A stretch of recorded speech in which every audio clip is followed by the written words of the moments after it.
Gloire à Dieu. On est en train de regarder une nouvelle série d'études pour nous faire comprendre plus en profondeur un sujet qui est mal compris, surtout par les gens du monde, mais aussi parmi quelques sauvés. Quand je dis que c'est un sujet mal compris par les gens du monde, ça, on ne sait pas quoi. On en a parlé la semaine passée. Toute l'idée d'être une nouvelle créature, l'idée des révélations que Dieu a faites, les promesses de Dieu, tout ce que Dieu a comme sagesse, comme révélation à nous donner. Il dit, les gens du monde ne peuvent pas comprendre ça. Même le peuple juif, les docteurs en théologie de cette époque-là ne comprenaient pas. Nicodème, qui était un docteur de la loi, est allé voir Jésus. Puis Jésus dit, il faut que tu naisses de nouveau. Puis il dit, comment que ça va arriver? Je vais-tu rentrer dans ma mère pour ressortir? Puis Jésus il a dit, tu es docteur de la loi et tu ne sais pas ces choses. C'est des choses de base pour être sauvé, qui étaient écrits dans des versets dans l'Ancien Testament, que les gens ne voyaient pas le vrai message de Dieu. Là, les gens marchaient sur la loi, puis ça frappait, ça lapidait les autres, puis tout le kit.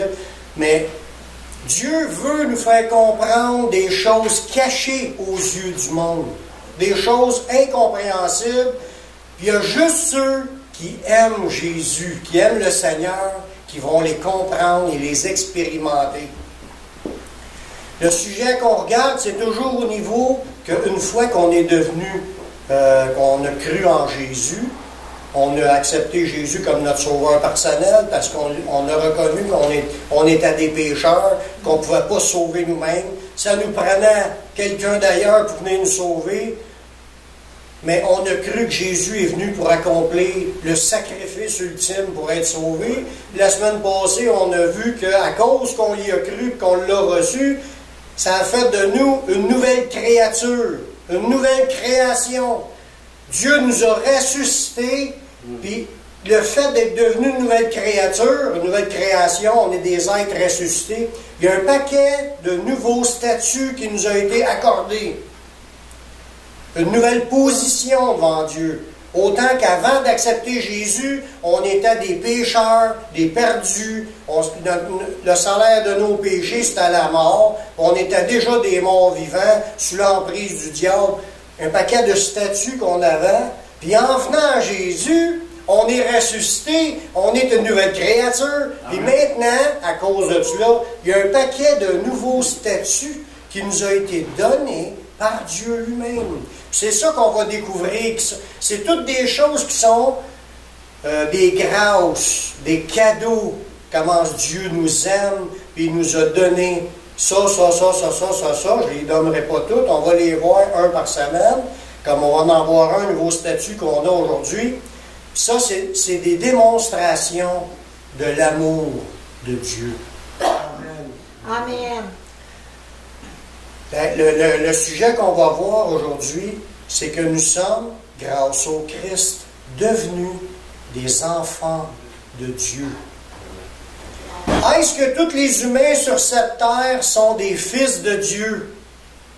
Non. Bonne question. Parce qu'il y en a qui vont se servir de versets, puis ils se pensent des fils de Dieu. Il y en a d'autres qui ils disent eux-mêmes ils se pensent des fils de Dieu. Mais que veut dire ce que veut dire la Bible par ce terme-là, d'être un enfant de Dieu, d'être un fils de Dieu? Quand que je vais le prononcer toujours au masculin, mais ça inclut le féminin. Des fils et des filles de Dieu. Mais le masculin l'emporte sur le féminin en français. Amen. Fait qu'on va regarder cela avec des versets de la Bible. Dans le premier sens, dans le sens que la Bible emploie le mot fils, il y a au moins deux sens. Mais dans un des sens, quand on parle du mot fils dans la Bible, dans certains versets, Louis II il a traduit ça par fils, enfant, enfanté, puis ça pouvait désigner un fils des hommes, en voulant dire c'est un humain, c'est une personne. Fait que le mot fils, il a un sens plus large que juste être fils de Dieu. Ça peut s'appliquer à plusieurs sujets, le mot fils. Que ce soit fils, petit-fils, enfant, membre d'un groupe, tu peux être le fils, un fils du maître qui est celui qui t'enseigne, un fils des prophètes. Tu peux être considéré comme, sans être un descendant direct selon la chair. Un fils, ça veut dire c'est un de ses disciples, un de ceux qui écoutent. Ça a un sens plus large. Quand tu parles d'un fils, ça parle aussi d'un enfant mâle, un garçon particulièrement, parce qu'il y a un autre terme pour le mot, dans l'hébreu, pour le mot fille. Mais le mot fils, qui englobe tout le monde, c'est Ben. Ben, c'est Ben Laden, c'était le fils de Laden. Voyez-vous, Ben, avec un... Ben, c'était comme fils. Puis il y en a qui c'était dans leur nom, qui était Timée, fils de Timée. Mais c'était Ben Timée, autrement dit, son deuxième nom. Fils, c'est Ben. Bon, tout ça pour dire que le mot fils est attribué de plusieurs sens, mais dans le premier sens du mot fils, c'est au point de vue physique.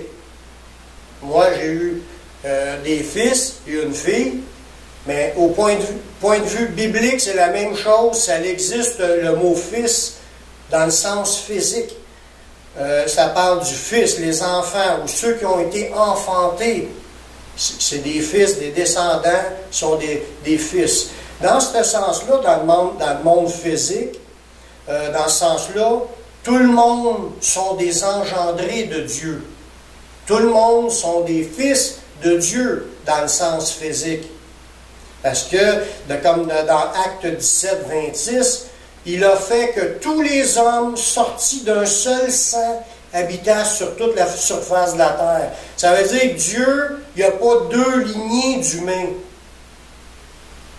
Humainement parlant, selon la chair, il y a une seule lignée. On est tous issus du même sang. On descend tous d'Adam. Même Ève était formée d'Adam. Elle est issue du même sang.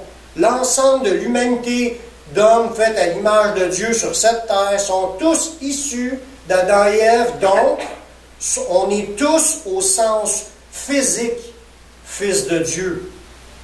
Parce qu'il n'y a pas un être sur la terre qui est là et peut dire « c'est pas Dieu qui m'a créé ». Non.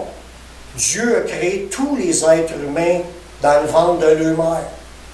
Dans le psaume 139, ça dit « Quand j'étais une masse informe, tes yeux me voyaient. » Bon, mais tout ça, c'est pour dire que Dieu nous voit depuis le début, qu'on est un embryon, puis que c'est Dieu qui nous a créés, qui nous a tissés dans le sein de notre mère. C'est lui qui est le Père, physiquement parlant, de tous les êtres humains. Mais lorsque Dieu regarde tous les êtres humains, est-ce que Dieu considère tous les êtres humains comme son Fils spirituellement parlant? On voit qu'il y a un autre détail qui fait que c'est plus celui-là qui est important, parce qu'on est tous fils de Dieu selon la chair. Il nous a tous créés. Il est le seul créateur. Le diable n'a pas créé personne. Le diable n'a pas le pouvoir d'enfanter la vie. Premièrement, les anges n'ont pas de gène reproducteur. Tous les humains sur cette terre descendent d'un autre humain, créé par un autre humain. Mais c'est tout créé par Dieu. C'est Dieu qui a inventé le mécanisme. C'est Dieu qui forme dans le corps de l'être humain un bébé. Voyez-vous? Il nous maintient aussi en vie, même après qu'on est sorti. Ça dit que toute chose subsiste en lui. On est maintenu en existence en lui. Nous avons la vie, la respiration à l'air. Toute la gloire reviendrait à Dieu. Sauf que le diable, lui, c'est ce qu'il a géré, c'est que spirituellement, il est devenu le père des multitudes. C'est ça qui fait une différence. Puis là, la Bible, elle nous dit, avant de dire que la Bible nous dit quoi, est-ce que Dieu, quand il regarde tous les êtres humains, qu'il les considère comme ses fils, spirituellement parlant? Non. C'est là qu'est le non. Comme si tout le monde faisait partie de sa famille. Non. C'est ça qui est la différence. Dieu parle d'un temps qu'à un certain moment donné dans la vie, ça c'est dans un verset de l'Ancien Testament, il a prophétisé qu'il y aurait un temps, un certain moment dans la vie où qu'il se passera quelque chose qui permettrait à des gens qui n'étaient pas son peuple, à devenir enfants de Dieu. Regardez bien ce passage-là, dans Romains 9, 25. Je vous lis le passage dans Romains, mais ça réfère à un passage dans Osée. Mais je vais vous le lire dans le Romains 9, 25. Selon ce qu'il est dit dans Osée, parce que c'est le prophète Osée qui l'avait annoncé, cette parole-là, il dit « J'appellerai mon peuple celui qui n'était pas mon peuple. Bien-aimé, celle qui n'était pas la bien-aimée. Et là où l'on leur disait, vous n'êtes pas mon peuple, ils seront appelés fils du Dieu vivant. » Dieu est en train de nous dire qu'il y a des gens qui n'étaient pas appelés du peuple de Dieu, qui ne faisaient pas partie du peuple de Dieu, puis qu'ils n'étaient pas des fils de Dieu. Il y a du monde sur cette terre, j'espère que je ne vous surprends pas, il y a du monde, et je vous dirais beaucoup de monde, qui ne font pas partie du peuple de Dieu, puis qui ne sont pas des enfants de Dieu, sur le côté spirituel que je parle. Physique, ils le sont tous. Mais ce côté spirituel, Dieu a promis qu'il se passerait quelque chose, dans Osée qui a annoncé cette parole-là, qu'il va se passer quelque chose, puis que là, à ce moment-là, à cause de ce quelque chose-là qui arriverait, qu'il y a des gens qui n'étaient pas son peuple, qui vont devenir à être son peuple, puis qu'il y a des gens qui étaient complètement séparés de Dieu, puis que Dieu va les appeler ses enfants. Dieu était pour se faire une plus grande famille composée de gens qui ne le méritaient pas et qui n'en faisaient pas partie. Tout le monde sait c'est à cause de quoi? C'est à cause de l'œuvre de Jésus. Amen. Beaucoup de personnes se pensent être un enfant de Dieu.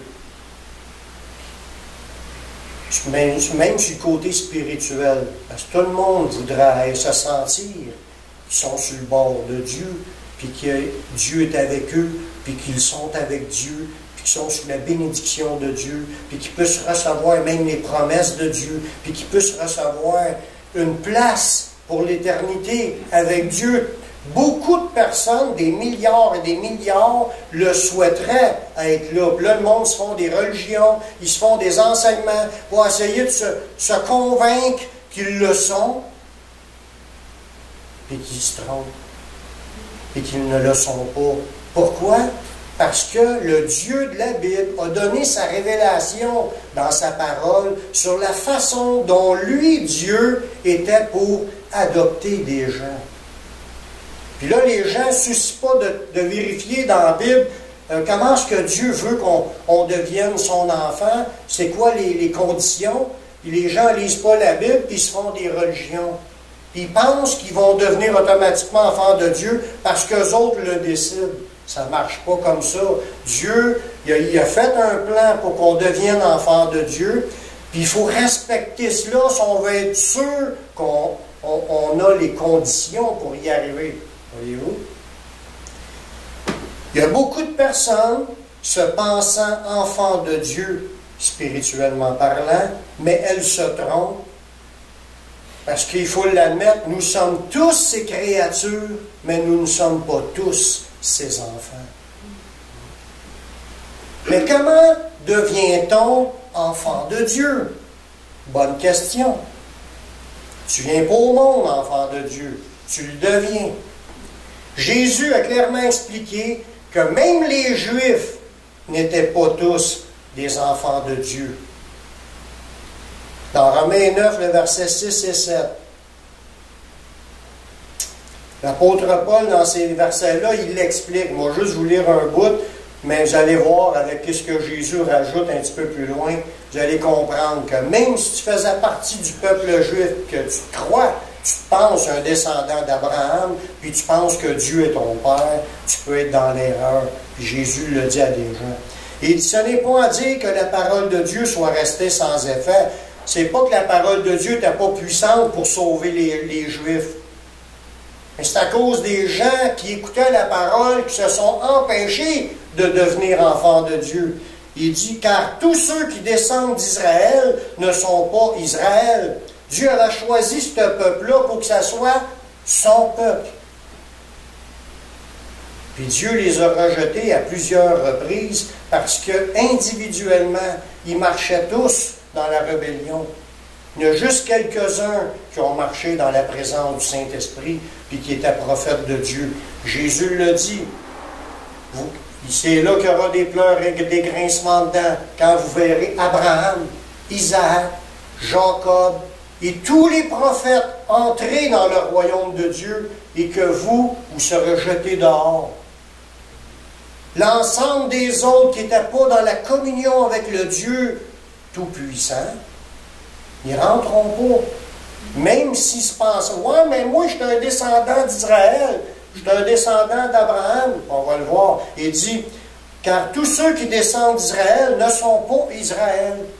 Et pour être la postérité d'Abraham, ils ne sont pas tous ses enfants. Jésus a expliqué ça, comment reconnaître ceux qui le sont et ceux qui ne le sont pas, enfants de Dieu. Dans Jean 8, 41, 44, il revient encore avec la même idée que Paul nous a enseigné, que ce n'est pas tous les Israélites qui étaient des enfants d'Abraham ou des enfants de Dieu. Jésus a expliqué ça aux gens qui étaient autour de lui. Là, Jésus leur a dit, vous faites les œuvres de votre Père.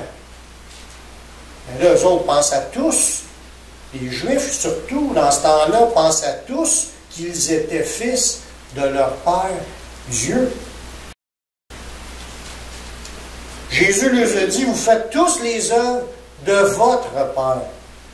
Il lui dit, nous ne sommes pas des enfants illégitimes. Nous avons un seul Père, Dieu. Là, eux autres, dans leur doctrine, dans leur enseignement, les pharisiens, ils étaient convaincus que toute la gang était sauvée, puis à cause qu'ils étaient des enfants d'Israël, qu'automatiquement, toute la gang avait le même Père, Dieu. Jésus leur dit, au verset 42, « Si Dieu était votre Père, vous m'aimeriez. » Jésus qui dit ça. « Car c'est de Dieu que je suis sorti et que je viens. » Si Dieu serait ton Père, t'aimerais Jésus parce que Jésus est sorti du Père. Amen. Il dit, je ne suis pas venu de moi-même, mais c'est lui qui m'a envoyé. Pourquoi ne comprenez-vous pas mon langage? Mais il dit, parce que vous ne pouvez pas écouter ma parole. C'était des choses cachées pour les Juifs. Ce que je vous ai dit la semaine passée, c'est des choses que l'œil n'a point vues, des choses que l'oreille n'a point entendues, des choses que Dieu a préparées pour ceux qui l'aiment. Qui l'aiment qui? Dieu et son Fils Jésus-Christ. Là, il dit, si vous m'aimeriez, Dieu sera votre Père. À cause que vous ne m'aimez pas, mais ça démontre clairement tout de suite que Dieu n'est pas votre Père. Il dit, vous avez pour père le diable. Ce n'est pas le diable qui les a mis au monde. Physiquement, c'était tous des fils de Dieu, physiquement. Mais spirituellement, il y avait le diable pour père. C'était des fils du diable, même s'ils étaient des descendants directs d'Abraham. Ben, s'ils seraient même, pas si, que tu sois un descendant direct d'Abraham, aujourd'hui, là, que tu sois un descendant direct d'Abraham ou pas, ça ne compte pas. C'est qu'est-ce que tu fais de Jésus que ça va compter. Tu l'aimes-tu, Jésus? Il dit, vous avez pour père le diable, puis vous voulez accomplir les désirs de votre père. Ça se voit tout de suite quand une personne a Dieu comme père. Première chose, il va être en amour avec Jésus. C'est le premier critère. Il y a pas de, oui, il y a d'autres critères, mais c'est le premier critère pour voir si Dieu est vraiment ton Père. Déjà, tout de suite en partant, tu peux déjà tasser tous ceux qui se pensent qu'à cause de leur religion, ben, ils n'aiment pas Jésus, mais qu'à cause de leur religion, ils pensent d'être sauvés. Ils vont tous frapper un nœud. Parce que s'ils n'ont pas le Fils, ils n'ont pas non plus le Père. Ils ne sont pas enfants de Dieu. Amen. La Bible explique clairement que pour devenir enfants de Dieu, nous devons croire et recevoir Jésus-Christ. Dans Jean 1, 12 et 13, Jean, c'est dans l'Évangile de Jean, chapitre 1, versets 12 et 13, ça nous dit clairement, textuellement, mais à tous ceux qui l'ont reçu, ce verset-là est en train de parler de Jésus, la lumière, le Verbe, la parole, celui qui s'est fait chair au verset 14, mais au verset 12, c'est à tous ceux qui l'ont reçu, à ceux qui croient en son nom.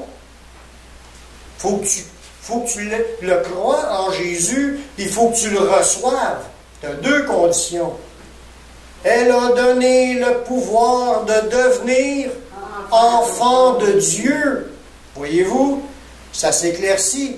Tu n'es pas automatiquement, dès ta naissance, un enfant de Dieu. C'est ceux qui reconnaissent en Jésus qu'il est le Messie, qu'il est venu du Père, qu'il est venu accomplir sa mission d'enseigner la vérité, mais aussi de mourir sur la croix, verser son sang. C'est ce qu'on s'est rappelé tantôt à la Sainte Sainte.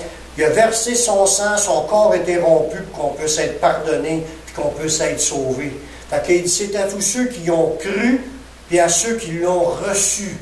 Parce que tu peux y croire, puis pas vouloir t'engager à le suivre, à le recevoir, puis pour le suivre. Parce que Jésus veut plus que tu crois en lui. Il veut que tu deviennes son disciple. Il veut que tu marches avec lui. Il veut que tu marches à sa suite. Il dit, quiconque veut venir après moi, qu'il renonce à lui-même, qu'il prenne sa croix et qu'il me suive. Ça veut dire qu'à quelque part, quelqu'un qui veut suivre, c'est plus que croire. C'est de le recevoir. C'est de dire, Seigneur, prends ma vie, viens prendre le contrôle, viens me changer. Ma vie j'ai besoin de ton pardon, puis j'ai besoin aussi que tu me guides, tu me donnes la force, parce que moi-même, je ne suis pas capable de l'amener. Là, tu demandes, tu invites Dieu d'entrer dans ta vie, tu invites Jésus à rentrer dans ta vie. Ça dit dans ce verset-là, à ceux qui l'ont reçu, à ceux qui croient en son nom, ça a donné le pouvoir, ça a donné la possibilité, ça a donné la puissance de devenir enfant de Dieu. Par notre force humaine, c'était impossible d'essayer d'avoir la puissance d'y arriver. Il dit, aux hommes, c'est impossible d'être sauvés, mais non à Dieu, car tout est possible à Dieu. Cette possibilité-là, cette puissance-là, de devenir enfant de Dieu, ça n'a été donné que par Dieu. C'est Dieu qui a pourvu à cette puissance, qui a permis que ça puisse faire de moi un enfant de Dieu. Alléluia! C'est extraordinaire. Puis là, il nous dit encore, au verset 13, lesquels sont nés enfants de Dieu, sont nés enfants de Dieu, non du sang. Fait que ça ne dépend pas de ta génétique, de tes parents. Même si tes parents sont chrétiens, ça ne fait pas de toi un enfant de Dieu. Il ne faut pas que tu penses que tu vas rentrer au ciel parce que ton père, ta mère, ta grand-mère, ton oncle, ou ton enfant, ou ton frère, ou ta soeur sont chrétiens. Pense pas que tu vas rentrer à cause de cela. Ça n'a pas rapport au sang. Ça n'a pas rapport à ta génétique. Ça n'a pas rapport de qui tu sors. Tu es un enfant de Dieu selon la chair, oui, mais Dieu a dans sa famille des gens qui sont nés de Dieu. Puis ça n'a pas rapport avec la chair, ça a rapport avec ta foi. Ils sont nés non du sang, ni de la volonté de la chair, ni de la volonté de l'homme, mais de Dieu. Fait que c'est même pas parce que tes parents voulaient que tu sois chrétien que tu deviens être chrétien. C'est sûr que tes parents le veulent, mais ça ne donne pas le pouvoir à ce que tu le deviennes. C'est quelque chose que tu vas expérimenter lorsque tu le recevras. Et pour le recevoir, il faut que tu y crois. Nous pouvons comprendre encore plus l'amour de Dieu. Nous étions des pécheurs, tout sales, nos péchés nous couvraient, notre justice, on puait aux yeux de Dieu, on était des impurs aux yeux de Dieu. Notre justice était comme un vêtement souillé, tout sale, crotté. Notre âme était tout crottée devant Dieu à cause de nos péchés, notre rébellion. Puis on pourrait tous les énumérer, mais ce n'est pas le but. Mais il y a toutes sortes de choses qu'on a faites, qu'on a pensées, qu'on a dites, qui nous ont continuellement souillés. Puis Dieu les voit toutes. Puis, dans sa justice, il ne peut même pas passer par-dessus un péché. Dieu est juste. L'âme qui pêche, c'est celle qui mourra. On était tous des condamnés à la mort. Le salaire du péché, c'est la mort. On était tous des destinés à la perdition éternelle à cause de qu'on était des morts vivants sous l'emprise du diable. Depuis Adam et Ève, c'est le même. On peut comprendre encore plus l'amour de Dieu de ce que nous étions pécheurs, puis Dieu a pourvu au pardon pour nous permettre de nous adopter dans sa famille spirituelle. Dans 1 Jean 3,1, ça nous dit « Voyez quel amour le Père nous a témoigné pour que nous soyons appelés enfants de Dieu. » Et nous le sommes. La Bible dit, et nous le sommes. On est appelés enfants de Dieu. On ne le méritait pas, on était loin de le mériter. Puis à cause de ce que Dieu a fait dans la mort de son Fils, ça nous a donné l'opportunité de le devenir. Dieu a tant aimé le monde qu'il a donné son Fils, afin que quiconque croit en lui ne périsse point, mais qu'il ait la vie éternelle. Dieu nous sauve à cause du sacrifice de Jésus. Ça nous a permis de devenir enfants de Dieu. Un autre verset dans Éphésiens 1,5, il dit « Il nous a prédestinés dans son amour à être ses enfants d'adoption par Jésus-Christ, selon le bon plaisir de sa volonté. » Dieu avait déjà vu la chute de l'homme, puis il avait déjà pensé aux moyens comment nous sauver. Il a prédestiné le plan parfait que Jésus était pour venir. Avant même que l'histoire commence, il savait déjà qu'il fallait qu'il passe par là. Il nous a prédestinés dans son amour, parce que Dieu aime ses créatures, particulièrement ses enfants. Il aime le monde, mais il haït aussi le péché qui est dans le monde. Il ne faut pas s'en cacher. Il faut toujours en revenir avec ces idées-là. Ça fait partie de la Bible. Dieu haït le péché, mais il aime les gens. Il a accompli ce qu'il fallait que les gens puissent être sauvés. Puis merci Seigneur de nous donner. Il nous dit dans son amour, il a prédestiné tout cela pour qu'on puisse être sauvés par Jésus-Christ. On est devenus des enfants d'adoption. Ça nous dit dans ce verset-là. Des enfants adoptés. Ça veut dire que par défaut, on n'était pas des enfants. Bien, il a décidé de mettre son nom sur nous autres. De nous faire rentrer dans sa famille puis de mettre son nom sur nous autres. Avant, on était comme tous des P-A-T-A-R-D. On était tous des enfants illégitimes, des gens qui ne méritaient rien. On était tous des perdus, on ne méritait rien. Il faut se le répéter, on ne méritait rien, mais à cause de son amour, il nous a adoptés. Il a pourvu à un plan qui nous permettait de devenir enfants de Dieu. Puis là, il nous regarde et il dit, puis il est fier, voici mon fils, voici ma fille, ceux qui marchent avec lui.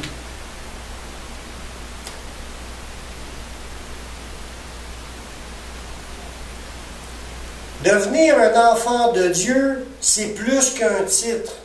Parce que là, on se dit qu'on a le titre d'enfant de Dieu.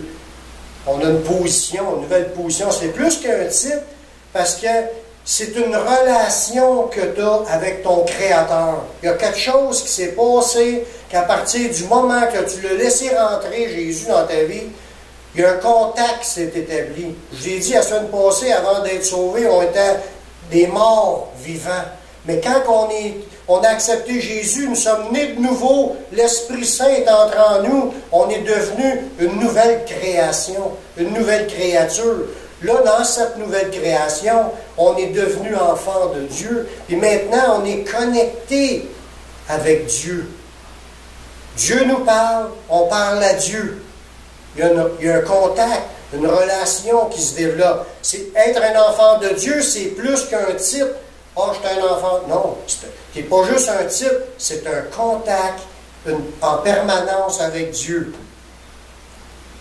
le fait de croire et de le recevoir, nous sommes devenus adoptés par Dieu. Puis maintenant, nous avons accès à l'appeler Père, puis lui nous appelle son Fils. Dieu nous traite comme des fils ou des filles. Il y a une relation père-fils qui est commencée. Une relation père-fils, c'est Dieu, il nous parle comme son Fils, puis nous, on l'appelle Père. Ça a commencé à cause de Jésus. Il y a seulement les véritables enfants de Dieu qui peuvent reconnaître ce que nous sommes.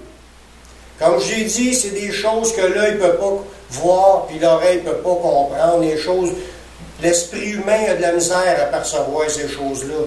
C'est quand tu le vis que tu commences à l'expérimenter, à comprendre. Au début, quand tu acceptes Jésus, tu ne comprends pas toute la portée d'accepter Jésus.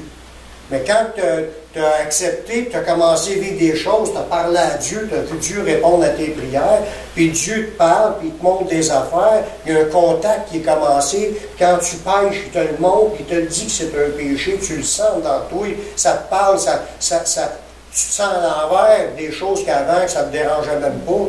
Il y a de quoi qui se passe à cause de la relation, du contact qui est là, qui fait que toi, ta vie, elle change. Tu as même de la facilité à lâcher certaines affaires. Ta vie va en transformation. Tu changes, ta manière de penser change. Tu comprends les choses de Dieu encore beaucoup plus. Et c'est là que tu peux affirmer que tu ne connaissais pas. Puis 10 ans, 20 ans plus tard, tu te réveilles, là, tu comprends un paquet d'affaires que tu ne comprenais pas. Ces affaires, tes yeux s'ouvrent après que tu l'as expérimenté. Amen. C'est des choses que l'œil ne peut pas voir, que l'oreille ne peut pas entendre. C'est donné juste à ceux qui l'aiment. Amen. Amen. Amen. Dans 1 Jean 3,1, il dit, si le monde ne nous connaît pas, c'est qu'il ne l'a pas connu. Si le monde ne comprenne pas ça quand on lui dit « je suis un enfant de Dieu », ils ne comprennent pas. Mais s'ils ne comprennent pas ça, c'est parce qu'ils n'ont pas connu Dieu. Parce que s'ils connaîtraient Dieu, ils l'auraient expérimenté et ils nous comprendraient parfaitement quand on lui dit. Voyez-vous, c'est à cause qu'ils sont ignorants qu'ils ne peuvent pas le voir. Puis l'esprit humain ne peut pas comprendre ces choses-là. Tu vas le vivre quand tu l'as reçu. Tu le sais après que tu es un enfant de Dieu. Pourquoi? L'Esprit te le dit, tu t'es confirmé. Il y a plein d'affaires que tu vis qui te confirment continuellement que tu l'es. Ta relation avec Dieu est réelle. Ce n'est pas juste un titre, c'est un mode de vie d'être enfant de Dieu. Fils du roi des rois et le Seigneur des seigneurs. La présence du Saint-Esprit qui parle en nous, nous confirme que nous sommes son enfant. Dans Romains 8,15, ça nous dit « Et vous n'avez pas reçu un esprit de servitude pour être encore dans la crainte, mais vous avez reçu un esprit d'adoption, par lequel nous crions « Abba, Père ». L'Esprit lui-même rend témoignage à notre esprit que nous sommes enfants de Dieu. Dans ta relation, c'est l'Esprit Saint qui te confirme que tu l'es sauvé. Même si quelqu'un essaie de se convaincre, je suis sauvé, je suis sauvé, je suis sauvé. Tu crois-tu en Jésus? Jésus ne comprenne pas. Mais si tu ne l'as pas reçu, tu ne l'es pas sauvé. Tu peux te faire des accroires, mais tu ne l'es pas. Si tu ne connais pas Jésus, tu ne connais pas Dieu. Si tu n'as pas reçu Jésus, tu n'as pas reçu Dieu. L'Esprit Saint par toi, tu n'es pas un enfant de Dieu. Ça me fait bien de la peine de te le dire, mais si tu ne l'as pas, tu ne l'es pas. C'est celui qui l'a qui l'est. Amen. Amen. Nous sommes devenus enfants de Dieu. Et des fois, il n'y a pas de changement extérieur. Quand tu l'as accepté, extérieurement, le monde te regarde, puis tu es une nouvelle personne, mais c'est en dedans que tu es une nouvelle personne. Tu n'as pas eu plus de cheveux qui t'ont poussé ou tes cheveux ne sont pas tombés parce que tu as accepté Jésus. Donc, il n'y a pas de changement apparent, tu ne rajeunis pas, tu ne vieillis pas, peut-être d'une journée à la fois, mais extérieurement, il n'y a rien qui se passe, mais intérieurement, toutes choses sont devenues nouvelles, que la Bible nous dit. Mais un jour, les gens et nous-mêmes, on va voir la différence de ce que c'est un enfant de Dieu lorsque Jésus reviendra. Dans 1 Jean 3,2, ça nous dit, « Bien-aimés, nous sommes maintenant enfants de Dieu. » Déjà, on peut le confirmer. On a reçu le Saint-Esprit. Nous sommes enfants de Dieu. Écoutez bien l'autre bout. Et ce que nous serons n'a pas encore été manifesté. Mais nous savons que lorsque ce sera manifesté, nous serons semblables à lui. Quand Jésus va revenir, on va être transformé en enfant de Dieu. On va voir d'autres choses qu'on va voir dans les autres études, peut-être comme enfant de lumière. On va être comme lui. Ça nous dit que lui, il illumine le ciel par sa gloire, comme un éclair. Il va éclairer le ciel. Ces anges puissants qui sont aussi comme des lumières qui éclairent le ciel. Mais nous autres, ce qu'on est, on ne pense pas encore manifester. Personne ne le sait. On est comme des incognitos. Extérieurement, ça ne paraît pas trop, à moins qu'ils nous connaissent avant et qu'ils nous connaissent maintenant. Ils voient qu'il n'est plus pareil, il y a quelque chose qui a changé, ou il y a quelque chose en lui, ils ne savent pas quoi, ils ne comprennent pas. Mais un jour, ça va être manifesté. Les gens qui sont vivants dans cette période-là vont nous voir tomber sur un nuage avec Jésus. Là, ça va être visible ce que nous serons. On va être semblables à Jésus. Nous assisterons, présentement, nous assistons présentement à la révélation des fils de Dieu. Présentement, on est en train de voir des nouveaux fils de Dieu qui apparaissent tranquillement. Nous autres, on le sait parce qu'on est déjà enfants de Dieu. Le monde ne comprend pas. Mais à chaque fois qu'on voit une personne sauvée, il a accepté Jésus, puis c'est évident, là, sa vie change, l'Esprit Saint en lui, puis qu'on s'aperçoit un par un qu'il y a des nouveaux enfants de Dieu qui apparaissent. Ting, ting, il y en a un plus, whoop, il y en a un autre, whoop, il y en a un autre. Des fois, il y en a deux qui acceptent en même temps. Puis là, on voit l'apparition ou la transformation, appelez ça comme vous voulez, ou c'est la puissance de Dieu qui est à l'œuvre pour sauver des gens, puis que des gens qui étaient perdus, ils acceptent Jésus, puis c'est maintenant un sauvé, un enfant de Dieu. Il y a quelque chose qui se passe présentement, c'est qu'on veut pousser les enfants de Dieu, comme ce serait des nouveaux bourgeons qui éclatent, des nouvelles fleurs qui poussent. Bien, il y a un enfant de Dieu de plus c'est à Bois-Noir, il y en a un deuxième, puis là, il y en a partout dans le monde de même qui sont en train de naître présentement dans la famille de Dieu. Pas par leur naissance, parce qu'ils ont compris le message puis qu'ils ont accepté Jésus-Christ en se repentant. Amen. Amen. Ça nous dit que la planète entière attend maintenant la révélation des fils de Dieu. Dans Romains 8, 19, ça nous dit la création attend d'elle avec un acte de ce qui se passe de l'œuvre de Dieu. Elle attend avec un ardent désir la révélation des fils de Dieu.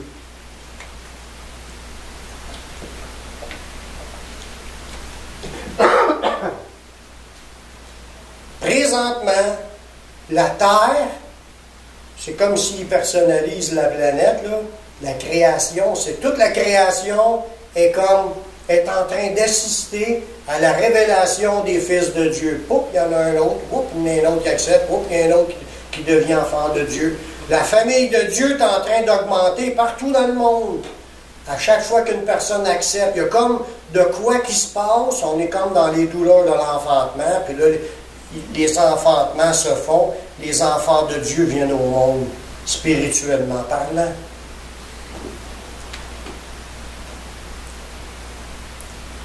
En attendant de rejoindre Jésus, parce que ça va être un jour extraordinaire quand on va le rejoindre, en attendant de le rejoindre, la Bible nous parle dans ce verset-là qu'il va y avoir des souffrances aux enfants de Dieu. Ils ont à lutter, à combattre, à souffrir, mais notre récompense sera grande. Amen. Dans Romains 8, 17 et 18, ça nous dit, parce que c'est au début, ça dit que nous... ah non, j'ai sauté un verset, moi, là. Non, j'ai oublié cette phrase-là, je vais parler d'autres versets avant. Ça dit, nouveau statut d'enfant de Dieu nous ouvre les portes à toutes les bénédictions et les promesses de Dieu. Le fait que tu sois devenu un enfant de Dieu, là, tu viens de naître enfant de Dieu, tu viens de tomber héritier de toutes les promesses de Dieu. Tout ce que Dieu a donné comme promesse, c'est maintenant pour toi. Dans Romains 8, 17, ça nous dit, « Or, si nous sommes enfants, nous sommes aussi héritiers. » Héritiers de Dieu et co-héritiers de Christ. Wow! Amen. Les enfants de Dieu vont co-hériter avec le Fils de Dieu, Jésus. Nous sommes des fils et des filles, comme Jésus est le Fils de Dieu, on est des co-héritiers de tout ce que Dieu a. Je ne sais pas comment ça va être distribué, mais ça va être extraordinaire le jour où ce que nous trouverons devant Dieu et devant le Fils de Dieu, et que la multitude d'anges va être là, puis chacun de nous, on va être récompensé, puis on va hériter des choses données par Dieu à la vue et au su de tous ceux qui seront là. Ça va être extraordinaire ce que le jour, ce que Dieu va nous regarder individuellement et qui va dire, viens, fidèle serviteur, entre dans la joie de ton maître. Là, il va nous établir sur toutes les œuvres de ses mains, mais d'une autre façon que ce qu'on connaît aujourd'hui. Ça va être extraordinaire. Puis il dit, à cause que tu es un enfant, tu es maintenant un héritier. Tu es son fils. Tu es couché sur son héritage. Amen. Mais en attendant de rejoindre Jésus et de profiter de cet héritage-là, c'est là que ça nous parle qu'il va y avoir des souffrances à traverser. Il y a des efforts dans cette vie. Il y a des peines, il y a des combats. Puis il y en a qui travaillent contre nous pour essayer de nous empêcher, pour nous voler nos récompenses. Mais dans ce passage-là, il dit, « Or, si nous sommes enfants, nous sommes aussi héritiers, héritiers de Dieu et co-héritiers de Christ. » L'autre verset dit, « Si, toutefois, nous souffrons avec lui, afin d'être glorifiés avec lui. » La gloire attend les enfants de Dieu. Puis là, Paul il rajoute, « J'estime que les souffrances du temps présent ne sauraient être comparées à la gloire à venir qui sera révélée pour nous. » Toutes les promesses de Dieu sont pour ses enfants et nous le sommes. Amen. Gardez la foi, persévérez. C'est un statut que vous avez reçu à cause que vous êtes devenu une nouvelle créature. En même temps, il t'a adopté. Puis tu es son enfant. Et tu peux le dire, je suis un enfant de Dieu. Je parle maintenant à ceux qui n'ont pas l'assurance d'être enfants de Dieu. Ça se peut que la personne ne pas encore vraiment reçu. C'est pour ça qu'on fait des prières à la fin d'une réunion, pour donner l'occasion à ceux qui entendent le message de la faire, cette prière-là, pour donner sa vie au Seigneur, ou d'accepter Jésus-Christ comme ton sauveur personnel, pour que tu sois pardonné, puis pour que tu reçoives le Saint-Esprit, parce que c'est à partir de ce moment-là que tu deviens une nouvelle créature et que tu es un enfant de Dieu. Fais cette prière avec moi. Père, je reconnais que je suis un pécheur, que je suis perdu, mais je sais que Jésus est mort sur la croix. Il a versé son sang, que je puisse être sauvé. J'accepte Jésus comme mon sauveur, comme mon Seigneur. Prends ma vie, je la donne. Je veux te suivre, te servir tous les jours de ma vie. Et donne-moi ton Saint-Esprit pour qu'il me conduise dans la voie de la vie éternelle. Amen. Amen. Si vous faites cette prière-là, si tu le crois dans ton cœur, si tu le confesses de ta bouche, tu seras sauvé. Croyez, accrochez-vous aux promesses de Dieu. Vous allez expérimenter le salut de Dieu et votre vie mais elle ne sera plus pareille.